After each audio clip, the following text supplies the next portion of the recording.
Welcome back to that one random podcast shorts. So we're going to do a quick reaction to this TikTok video. And this guy's basically has got AI to generate alcohol, different types of alcohol into different types of demons. So what demons would these alcohol be according to AI? We're going to let him run through and then we'll give our commentary on it. Mm-hmm.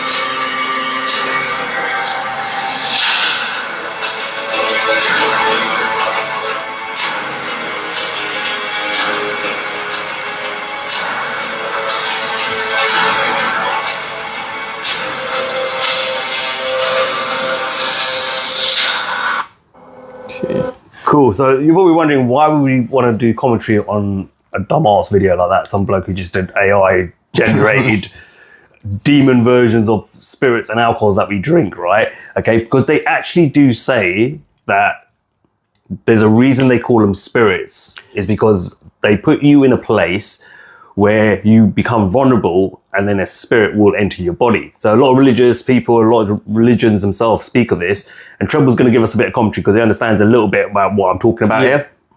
Yeah, so if you look at the etymology of alcohol, you can break it down to alcohol, and khul in the ancient Arabic comes from the word ghoul. Yeah. And a ghoul is a monster from the ancient Arabic folklore. You see ghouls and it's always about a demonic possession almost. And so alcohol stems from the word ghoul, and one of those devilish types of jinn, of devils, is the jinn. Mm-hmm. And in Islam, the jinn is again another spiritual entity that comes out from not from under the bed, but it's one of those kind of demons. And so that's why when you have spirits, why we call hard liquor spirits is because it invokes spirits, and that's why specifically as you got jinn, again it comes from that Islamic word jinn, which is literally straight up talking about demons. But yeah, this is again goes back. So in a sense, when you're drinking spirits and you're drunk, I suppose, or at any point, you're now opening up the door for a demon to enter your body. Basically, so the way someone described it was, imagine you're driving a car. When you're sober, you're driving the car. When you drink alcohol, you decide to open the door and get in the back seat of your car. And when you're blackout drunk, somebody else will come into your car and start driving it for you. Yeah. And most of the time, someone who wants to get in your car while you're in the back seat isn't someone you trust. Yeah. And that's why people who don't remember what they've done do some crazy stuff, and they'll swear it wasn't them. And most of the time, it actually wasn't them, and it was bordering on the lines of a spiritual entity maybe taking possession of them. But at the same time, I read in a book, The Alchemist, which is a great book by Paulo Coelho, if you've not read it. The Alchemist, really great book.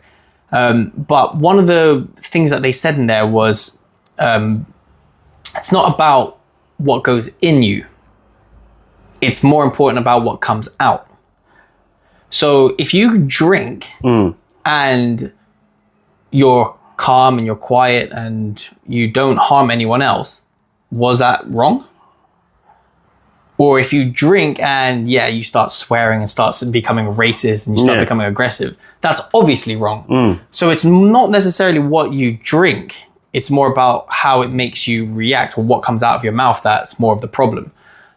However, for the majority of people who have... So would that be the case of it's not about what you drink, it's about how easily influenced you are when you drink by potential spirits? By how easily you are. And how easy it is for them to get into you. How easy for them to get into you, how much emotional problems you have underlying that you haven't worked through that allows them to take advantage of you is the real problem. Because if you're fully secure and confident in yourself and your abilities and you know who you are, then you're less likely for spirits to be attracted to your weakness. Yeah. And so having a drink wouldn't really come across as negative what comes out.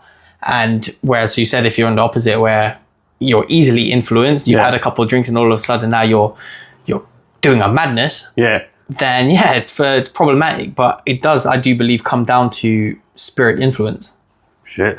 Okay, well that was deep. I don't know. I don't know if I want to be drinking anymore. You got anything else? Well, this the thing is, because sobriety they do say is the best. As I said, like I do believe that it's more about the actions of after you take a drink, whether you can be responsible or not. Yeah. But for the majority of people, yeah, taking a drink can be a bit problematic, isn't it? That explains all those Brits out in Marbella and stuff. Then, yeah, there you go. You're potentially being taken over by spirit. That's why you behave that way. Hijacked. Your soul gets hijacked. Cool. Look, anyway, we're gonna leave it at that. Until next time, like, share, and subscribe. We out. Peace.